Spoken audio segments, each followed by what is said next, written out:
Hi guys, so welcome back to our series on time and work. अभी तक हमने basics of time and work देख लिया। We have seen when people work in shifts, we have seen when people work in rotation. अभी देखते हैं, जब ये लोग काम तो कर रहे हैं, बहुत काम करवा लिया इन सब से, अब ये जो काम करवा लिया उसका कुछ पेमेंट भी कर देते हैं इनको। तो how do we make payment when two और more than two people are working together to complete a certain piece of work? How should we divide payment? क्या लगता है किस तरीके से डिवाइड होना चाहिए? फॉर्मुलेज वगैरह, कैलकुलेशंस वगैरह तो बात की बात है। What should be the underlying logic to distribute payment amongst two और मोर देन टू पीपल? क्या होना चाहिए? बहुत सिंपल सी चीज़ है। Payment will B divided in terms of the work that they do. So the payment is directly proportional to their work done. जिसने ज़्यादा काम किया उसे ज़्यादा पेमेंट मिलेगा, जिसने कम काम किया उसे रिलेटिवली कम पेमेंट मिलेगा। बहुत सिंपल सी चीज़ है। तो यहाँ पर payment should be divided according to the work done. So if A and B are working together, then payment of A upon payment of B, इनके payments का रेशियो क्या होगा? It will be same as the ratio of their work done. जिसका work done double है उसका payment भी double होना चाहिए। और वर्क डन हम कैसे निकालते हैं? Efficiency into time. तो ratio of payments will be same as EA into TA upon EB into TB.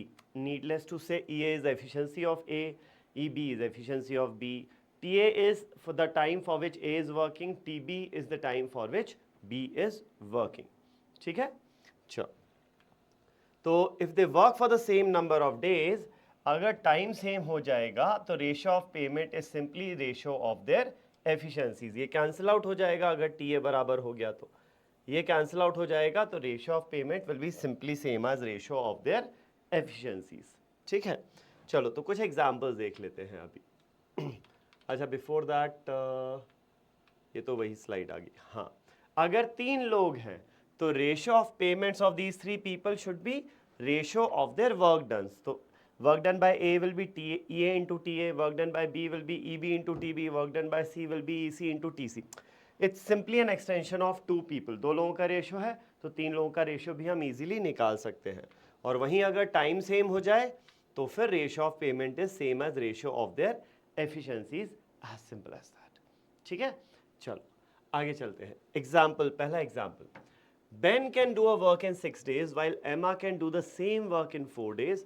Both of them finish the work together and get 300. What is the share of Emma? अब they work, both of them finish the work together. साथ में इन लोगों ने काम खत्म किया है, तो payment of Ben upon payment of Emma will be same as ratio of work done by Ben upon work done by Emma. तो ये हो जाएगा efficiency of Ben into time taken by Ben, efficiency of एमा into time taken by एमा। अब दोनों ने साथ में मिलके काम किया है तो नंबर ऑफ डेज या time for which they would have worked would be same, तो ये तो कैंसिल आउट हो जाएगा। तो ये हो जाएगा ratio of payment of Ben and Emma is same as ratio of their efficiencies. और हमें पता है ratio of efficiencies is reciprocal to the ratio of their time taken. So this will be individual time taken. So time taken by Emma to complete the whole work upon time taken by Ben to complete the whole work. तो Emma को कितना time लगता है पूरा काम खत्म करने में? 4 दिन, और Ben को लगते हैं 6 दिन। तो 2:3। Ratio of payment of Ben and Emma is 2:3। तो यहाँ से हमें निकालना था शेयर ऑफ Emma। तो payment that Emma receives is 3 parts out of 5, यानी 3/5 of the total payment which is 300. तो 60 into 3 हो जाएगा कितना? 180. 180 आना चाहिए। ओके, यहाँ पर ऑप्शंस में गड़बड़ है, इसको 180 कर लो। This should B 180। ठीक है, तो रेशियो सॉरी पेमेंट ऑफ एमा will be option D, 180 rupees. ठीक है, सिंपल सी चीज़ है। आगे बढ़ते हैं, नेक्स्ट एग्जाम्पल देखते हैं। Richard can finish a piece of work in 25 days. He undertook to do it for 500 rupees. He finishes it in 20 days with Monica's help. Find Monica's share in the payout. ठीक है, अगर Richard अकेला करे तो 25 दिन में काम खत्म कर सकता है, लेकिन वो मोनिका की हेल्प लेता है सच दैट जब ये दोनों मिलकर काम करते हैं तो सिर्फ 20 दिन में ही काम खत्म हो जाता है। ठीक है, तो यहाँ पर पहले तो हम ये निकाल लेते हैं कि मोनिका को अकेले को कितने दिन लगेंगे। नहीं, अच्छा पूछा क्या है, मोनिका शेयर पूछा है पे आउट में। चलो इसको दो तरीके से करते हैं, शॉर्टकट वाला तरीका बाद में बताऊंगा, पहले थोड़ा सा लंबे तरीके से बता देता हूं। तो यहां पर हम मान लेते हैं total work to be done is 25 और 20 का एलसीएम 100 यूनिट्स मान लेते हैं, total work to be done. तो यहां से समझ में आता है मुझे एफिशिएंसी ऑफ रिचर्ड क्या हो जाएगी, 100 यूनिट का काम ये 25 दिन में कर सकता है, यानी efficiency is 4 units per day.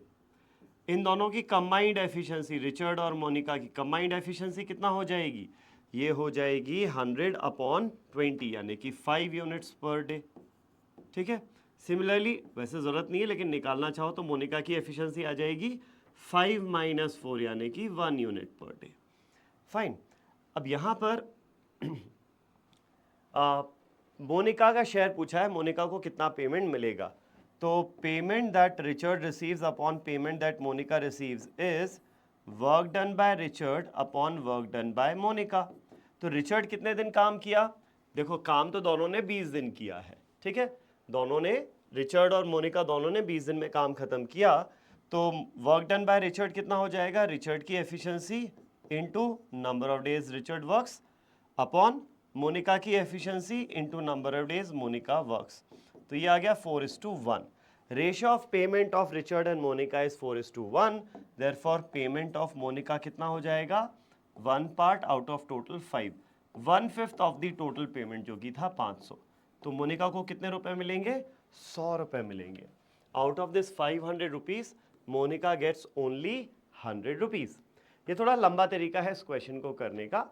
इसी क्वेश्चन को करने का एक बहुत स्ट्रेट फॉरवर्ड और सिंपल तरीका क्या है समझो। अगर रिचर्ड की मैं बात करूं, रिचर्ड 25 दिन काम करने के 500 रुपए लेता है, तो एक दिन काम करने के रिचर्ड कितने लेगा, 500/25 यानी 20 रुपीज पर डे। तो रिचर्ड और मोनिका ने मिलाकर 20 दिन काम किया, तो रिचर्ड 20 दिन काम करने के कितने लेगा, सिंपल सी बात है, एक दिन का 20 रुपए है तो 20 दिन का हो जाएगा 20 × 20 400 रुपए। तो ये 500 रुपए में से 400 रुपए लेगा रिचर्ड, तो बाकी के 100 रुपए कहाँ गए, मोनिका के पास जाएंगे। तो Monica will receive 100 rupees for this work. तो यहाँ पर option C is the correct answer. आगे बढ़ते हैं नेक्स्ट क्वेश्चन पर। Joey, Ross, Chandler, each of them working alone can complete a job in 16, 8 and 12 days respectively. If they work on it together and earn 6,240, find Chandler's share. ठीक है, each of them working alone can complete this if they work on it. ठीक है, तो simple सी बात है, 3 लोग हैं, अगर तीनों लोग सेम नंबर ऑफ डेज काम करें, अच्छा जोई, रॉस, चैंडलर है तो उस हिसाब से लिख देता हूँ, payment of Joey is to payment of Ross is to payment of Chandler is work done by Joey is to work done by Ross is to work done by Chandler. लेकिन number of days same है इनके, तो ratio of payment will be simply same as ratio of their efficiencies. Efficiency of Joey, efficiency of Ross and efficiency of Chandler. Very simple. Now we know efficiency का ratio जो होता है ना, it is reciprocal to the ratio of number of days. तो ये हो जाएगा 1/16 जोई का नंबर ऑफ डेज, फिर रॉस सेकेंड नंबर पे है तो 1/8 एंड चैंडलर थर्ड नंबर पे है तो 1/12। ये हो जाएगा इनकी एफिशिएंसीज का ratio which is same as the ratio of their payments. इसको सिंप्लीफाई कर लेते हैं, 48 से मल्टीप्लाई कर देते हैं तीनों टर्म्स को।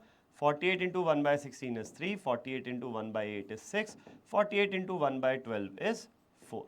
तो ratio of their payments comes out to be 3:6:4. Therefore, payment that Chandler receives is 4 parts out of 3 + 6 + 4 यानी कि 13. 4/13 of 6,240.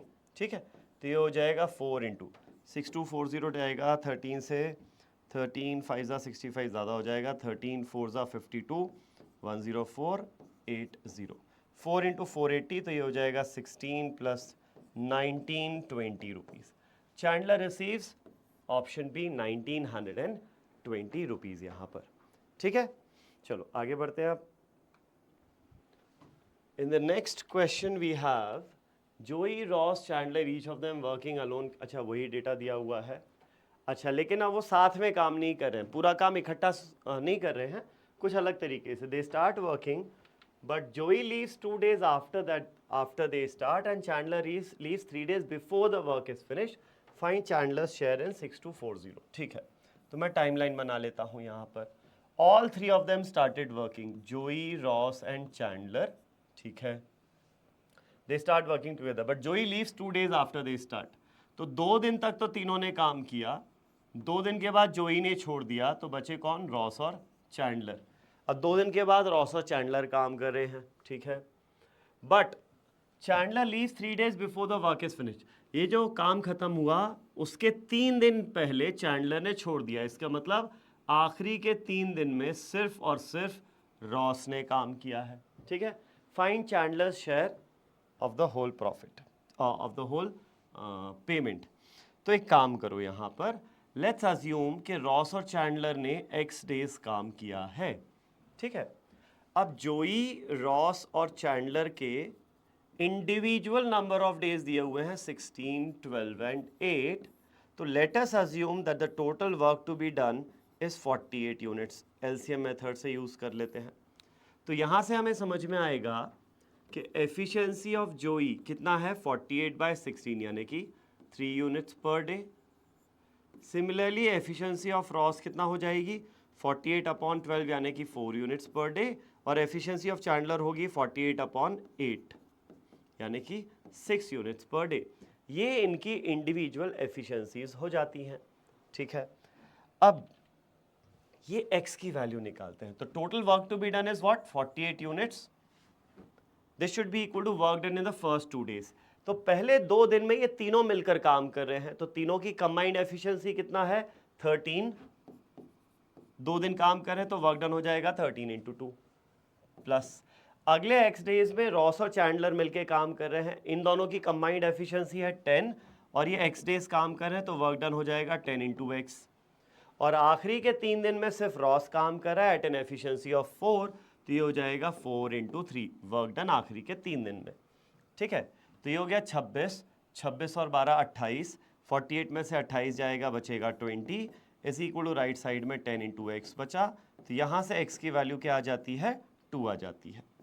मतलब क्या, रॉस और चैंडलर ने जो अकेले दो लोगों ने काम किया था, कितने दिन काम किया था, 2 दिन काम किया था। ठीक, अब आ तो यहाँ पर आपसे पूछा है what is the share out of 6240 paid for Chandler. Chandler को कितना पेमेंट मिलेगा। चलो तो let's calculate work done bye Chandler. ठीक है, चैंडलर ने कितने दिन काम किया, पहले ये 2 दिन और फिर ये x मतलब 2 दिन और आखिरी के 3 दिन तो काम किया ही नहीं है। तो चैंडलर ने टोटल 4 दिन काम किया at an efficiency of 6 units. तो कितना काम किया, 24 यूनिट का काम किया है चैंडलर ने।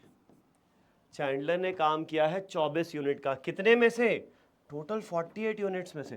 Therefore fraction of work done bye Chandler, fraction of work done bye Chandler कितना है, 24 आउट ऑफ 48 यानी कि half of the work is done by Chandler. Since half of the work is done by Chandler, the payment that Chandler receives should also be half. तो 6240 का half हो जाएगा 3120।